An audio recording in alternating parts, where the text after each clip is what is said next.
lagi sama gue Maulana Malik. Kali ini gue bakal jelasin apa aja sih prospek kerja dari lulusan teknik sipil dan berapa sih gaji yang didapat oleh lulusan teknik sipil. Sebelumnya banyak orang yang ngira kalau lulusan teknik sipil itu bakal jadi pegawai negeri sipil atau PNS. Sebenarnya sih bisa aja kalau lu gabungnya ke Kementerian PUPR, PLN, atau BPN. Tapi sebenarnya bukan itu tujuan utamanya. Gue bukan jadi PNS kerja target utamanya. Jadi sebenarnya secara umum kalau gue klasifikasikan ada 4 prospek kerja untuk lulusan teknik sipil. Pertama adalah owner, kedua konsultan, ketiga kontraktor, dan yang keempat adalah pengawas. Nah, untuk lebih jelasnya posisi dari keempatnya lu bisa lihat di gambar ini.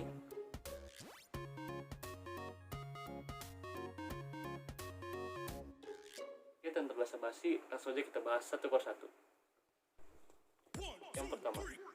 Yang pertama adalah owner. Jadi owner ini adalah pemilik proyek. Kebetulan sekarang gue lagi magang di salah satu perusahaan BUMN Indonesia dan bisa dibilang posisi perusahaan ini adalah owner. Nah, tugas owner ini adalah melakukan perencanaan awal gitu, termasuk pembuatan desain bangunannya, baik itu desain arsitekturalnya maupun desain strukturalnya. Kemudian dia juga membuat rencana pembiayaan bangunannya serta waktu pelaksanaannya. Owner juga membuat kerangka acuan kerja. Nah, yang terakhir owner juga membuat dokumen lelang untuk konsultan dan kontraktor. Jadi sistemnya itu adalah owner ini bakal membuat gambar, terus biaya pembangunan, rencana pembiayaan pembangunan, serta rencana waktu pelaksanaannya. Kemudian dia akan membuka tender dan diikuti oleh konsultan dan kontraktor. Nah, misalnya gini nih. Jadi si owner ini telah membuat perhitungan biaya proyeknya misalkan 1 miliar. Ada 3 kontraktor yang ikutan. Nah, yang kontraktor pertama mengajukan 500 juta, yang kedua 1,2 M, dan yang ketiga mengajukan 2 M. Nah, biasanya owner itu akan memilih yang mendekati dengan perhitungan dia tadi. Dia akan memilih yang 1,2 M. Loh, kenapa nggak yang 500 juta? Kan lebih murah. Nah, itu karena si owner itu udah punya perhitungan sendiri tadi. Ya walaupun terbilang masih kasar gitu. Tapi owner itu udah tahu angka-angka yang kira-kira nggak masuk akal.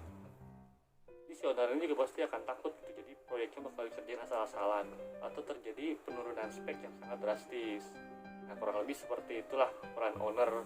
Jadi buat kalian yang suka banget jadi main leader gitu, cocok banget buat gabung ke perusahaan yang bergerak di posisi owner.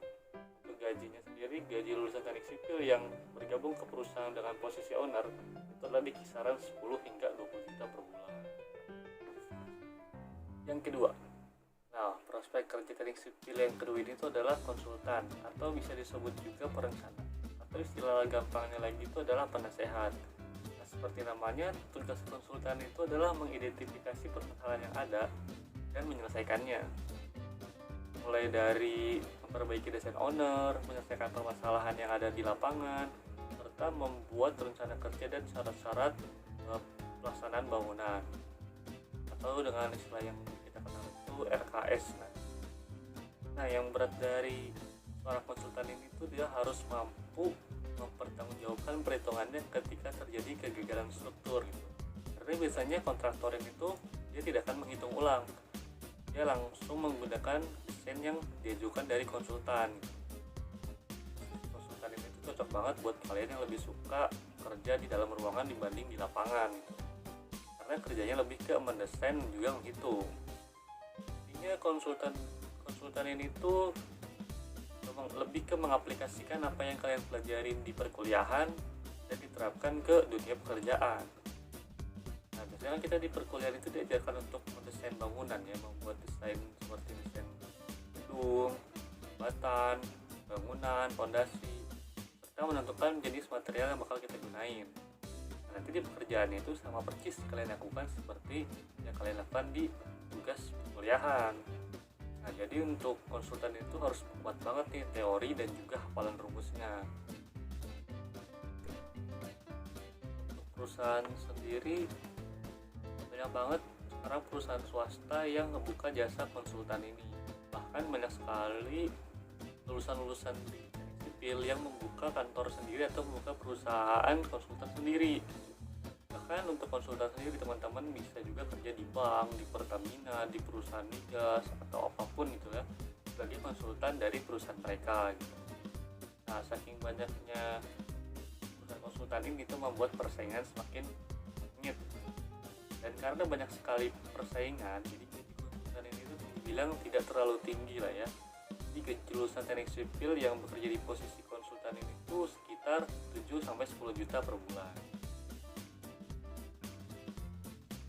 Yang ketiga, prospek kerja dari lulusan teknik sipil yang ketiga ini itu adalah kontraktor atau biasa disebut juga pemborong gitu ya. Kontraktor ini tuh bertugas melaksanakan pekerjaan konstruksi sesuai dengan peraturan dan spesifikasi yang tertuang dalam kontrak. Nah, posisi yang bisa ditempati lulusan teknik sipil dalam kontraktor itu banyak sekali gitu ya. Bisa kalian lihat pada gambar ini.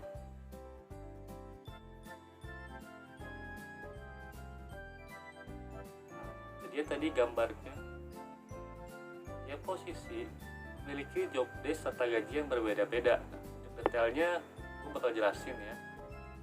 Pertama itu tadi ada project manager gitu atau PM. PM ini tuh bertugas untuk memimpin pelaksanaan pembangunan proyek. Dilihat dari posisinya sih jelas ya gaji yang diterimanya itu pasti sangat tinggi. Nah, PM ini tuh untuk gajinya yang bisa kalian dapatkan berkisar dari 30 hingga 50 juta per bulan. Selanjutnya ada QHSE. QHSE itu adalah perpaduan dari QC dan juga HSE atau ketiga gitu. QC ini bertugas memonitoring dan juga melakukan uji tes spesifikasi produk atau material yang kita gunakan, sedangkan HSE bertugas memastikan keselamatan dari seluruh elemen kerja proyek. Nah, gaji yang didapat oleh QHSE itu adalah sekitar 10 hingga 20 juta per bulan. Selanjutnya ada site manager. Site manager ini tuh bertugas menjadi wakil PM di dalam setiap bagian yang dipimpinnya, sehingga memberi usulan kepada PM tentang suatu permasalahan. Nah, gaji yang bisa didapat oleh site manager ini berkisar dari 15 hingga 25 juta per bulan. Selanjutnya lagi ada site engineer. Site itu bertugas untuk membantu PM dalam perencanaan teknis, baik secara material, shop drawing, dan perhitungan konstruksi. Nah, gaji yang didapat oleh site engineer itu berkisar 10 hingga 15 juta per bulan. Lanjut ke posisi drafter. Drafter ini bertugas untuk membuat gambar kerja dan menjelaskan gambar kerja tersebut ke bagian operasional untuk nanti dilaksanakan di lapangan. Nah, gaji yang didapat oleh drafter ini tuh berkisar 6 hingga 8 juta per bulan. Kemudian ada cost control. Cost control itu bertugas membuat pengendalian biaya agar tidak terjadi penyimpangan dari tujuan. Nah, gaji yang bisa diperoleh oleh cost control itu berkisar 10 hingga 12 juta per bulan. Kemudian ada quantity surveyor. Quantity surveyor itu bertugas menghitung biaya berdasarkan volume dan juga spesifikasi teknis yang ada, serta melakukan diskusi harga dengan supplier material yang digunakan. Gaji yang didapat oleh quantity surveyor ini tuh berkisar antara 8 hingga 10 juta per bulan. Selanjutnya itu ada logistik and equipment. Jadi logistik and equipment itu bertugas menyediakan berbagai kebutuhan logistik yang diperlukan oleh proyek, serta mengatur keluar masuknya suatu material yang disimpan dalam proyek. Jadi bisa dibilang juga sebagai kepala gudang lah ya. Nah, gaji yang didapat oleh posisi logistik and equipment itu berkisar dari 10 hingga 12 juta per bulan. Kemudian ada set operasional. Set operasional itu bertugas mengatur kegiatan pelaksanaan proyek di lapangan. Untuk set profesional ini tuh sangat dibutuhkan yang namanya pengalaman gitu. Kenapa? Karena hal utama yang harus dipahami itu adalah tentang mengenai metode pelaksanaan kerjanya, dan juga harus mampu memanage para pekerja di lapangan. Nah, untuk gaji yang didapatnya pun cukup tinggi, itu di kisar 10 hingga 15 juta per bulan. Nah, itu tadi adalah posisi-posisi yang secara umum ada di perusahaan berbentuk kontraktor. Jadi buat kalian yang lebih suka kerja di lapangan gitu ya, untuk langsung sebagai tim pelaksana, lebih baik untuk gabung ke posisi aktor.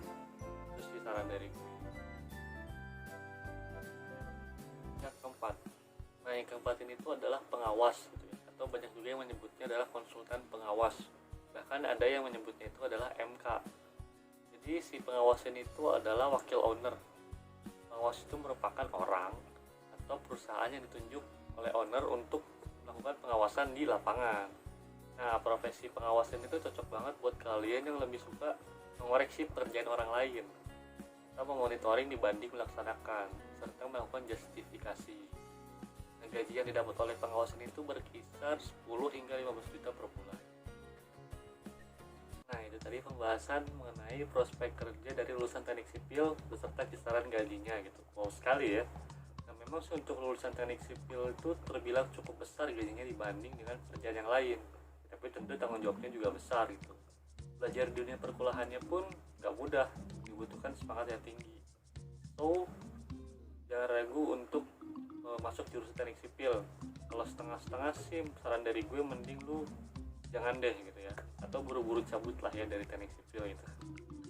Mungkin segitu aja ya video gue kali ini. Kalau menurut lu videonya bagus, lu boleh like. Kalau belum bagus, lu boleh tulis itu kurangnya apa di komentar. Dan jangan lupa subscribe biar gue semangat bikin videonya dan terus membenahi diri. Bye bye.